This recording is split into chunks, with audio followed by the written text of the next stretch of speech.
Are you having a hard time figuring out what to get Dad for Father's Day? You should check out Row 1 Brand's Vintage Pictorum Gallery.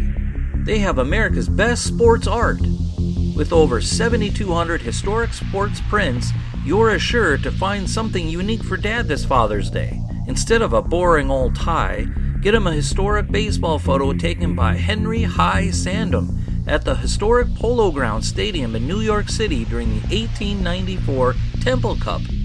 Or, if he's an NFL buff, check out the 1963 vintage NFL poster.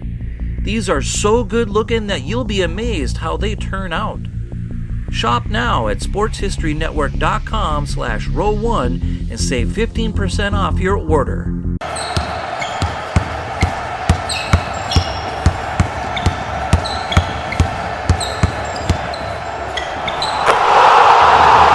This is Basketball History 101 with Rick Loayza. Welcome to Basketball History 101. I am your host, Rick Loayza. This is the podcast where we bring to life some of the forgotten stories from basketball history. And today we're going to talk about the time that the Lakers' plane crashed in an Iowa cornfield. It's Sunday, January 17th, 1960, and the Lakers had just played the St. Louis Hawks earlier in the day and were flying home to Minneapolis.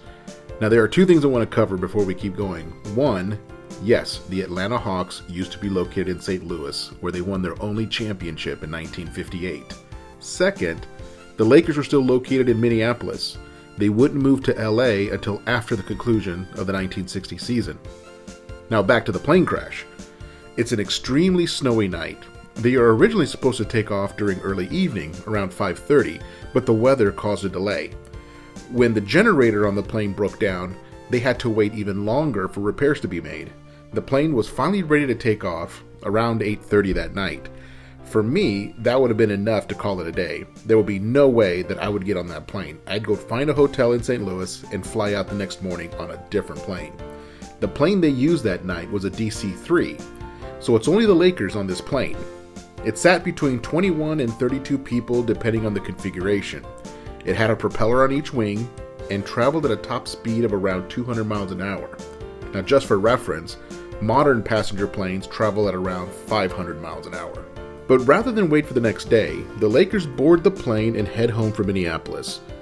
The pilot kept the plane unusually low to avoid crashing into the stack of planes waiting to land at St. Louis. Now remember, these planes did not have the same instruments that modern planes have. It was very basic equipment by today's standards. The plane was in the air for maybe 10 minutes and the generator broke again. And this is really, really bad because the generator is what was powering the lights, the heat, the navigation tools, and the radio. So they were stranded in who knows where. They can't communicate with the tower in St. Louis. In fact, they can't communicate with a tower anywhere without a radio. The flight started to get bumpy, but eventually leveled off. You can imagine that the players are starting to get quite nervous and quite cold. Remember, it's snowing outside, which means it's already really cold. And with no heater working on the plane, the inside of the plane starts to get really cold too. After a little while, their Hall of Fame forward, Jim Pollard, heads up to the cockpit to talk to the pilots and make sure that everything's okay. When he opens the door, he sees the pilots are watching their instruments using battery-powered flashlights. He asks, "How's everything going, fellas?" One of the pilots answered, "We're flying by the stars." And he's dead serious. Pollard tried to keep cool and returned to his seat. What's normally a 2-hour flight becomes 3 hours, and then 3.5. And now fuel starts to become a serious issue. The pilots didn't really know where they were, but they knew that they were nowhere near Minneapolis. They were nowhere near an airport, period. So now they have to figure out a place to land and land quickly.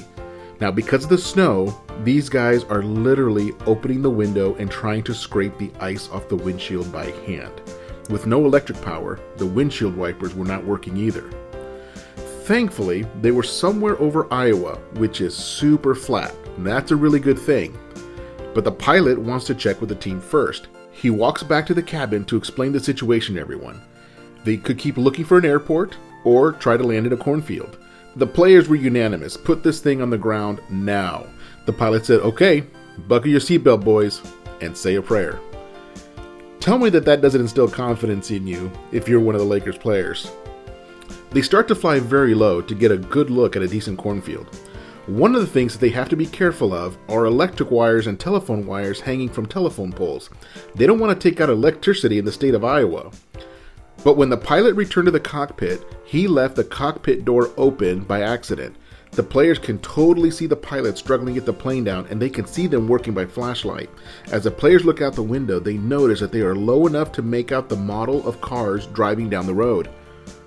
All of the players are now praying out loud and making promises to God to reform their sinful ways if only God would spare them from this. Finally, the pilot sees an open cornfield and decides to go for it. The field is covered in 4 feet of snow, which is a ton of snow, and this is a very, very good thing for them. The other thing that happened was that somebody must have alerted the authorities about a plane flying really low with no lights on because a fire truck was following them for a couple of miles. The landing itself was actually really, really smooth. 4 feet of snow is soft. It's like landing the plane on a pillow. If you were holding a cup of coffee, you would not even have spilled a drop during that landing. The plane finally comes to a stop, and everybody starts cheering. Then they hear a knock on the door. I mean, who even knew they were there? They were completely unaware of the fire truck that was following them. When they open the door, it's a firefighter holding a huge axe ready to bust the door down if they hadn't opened it. They trudge quite a distance to the nearest road where several more rescue vehicles were waiting for them, and the word must have gotten around that a plane was in trouble. But what really startled the players was the sight of a hearse. It turns out that the local undertaker heard the news of a potential plane crash and came running out looking for business. The players joked with the undertaker saying, "Sorry bud, no customers today." They were given a ride to a local hotel that had enough room for everyone. Naturally, they had trouble falling asleep after what they'd been through, so they brewed some coffee, pulled out a deck of cards, and started playing poker. The team made it home safely the next day, which was a Monday, and all was well. They wouldn't have to play another game until Saturday when the Knicks rolled into town. But imagine how the landscape of the NBA would have changed if that night had turned out differently. Elgin Baylor was only in his second year in the league. He had yet to team up with Jerry West. That wouldn't happen until the following season. The Lakers probably would have folded if they had lost the entire team. They were already struggling financially, and this would have completely devastated the franchise. They probably would have never moved to LA. Since that season, the Lakers have played in the NBA Finals 25 times, winning 11 championships. All of that would go away. The Showtime Lakers would never exist. In 1979, the Chicago Bulls had the second pick in the draft. Without the Lakers there, they probably get the first pick, and they take Magic Johnson. And now we'd be talking about the Showtime Bulls of the 1980s.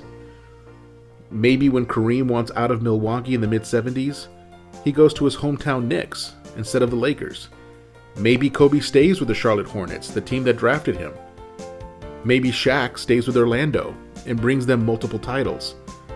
I mean, we could play this all day, but you get my point.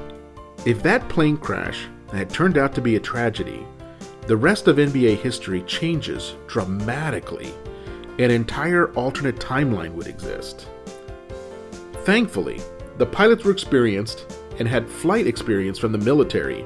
They stayed calm during the flight, and they kept everyone safe. Those two pilots, Vernon Ullman and Howard Gifford, should be considered two of the biggest heroes in NBA history. This has been Basketball History 101. Join us next time as we continue to mine the history of basketball for more great stories from the past. Take care, and see you soon.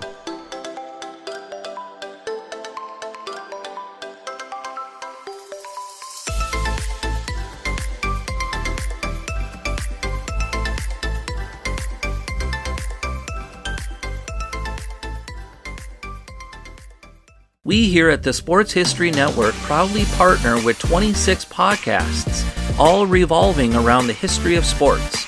But did you know that many of our hosts were sports history authors way before they started their shows? It's true. We've got Joe Ziemba, host of When Football Was Football, Joe Zagurski, host of Pro Football in the 1970s, Mark Morthier, host of Yesterday's Sports, Tommy Phillips, host of Lombardi Memories, and Scott Adamson, co-host of From the 55-Yard Line. All these authors have many books for you to choose from. To check them out, go to our website at sportshistorynetwork.com/sportshistorybooks. Pick up your copy today. Soundtrack provided by Kevin MacLeod of filmmusic.io.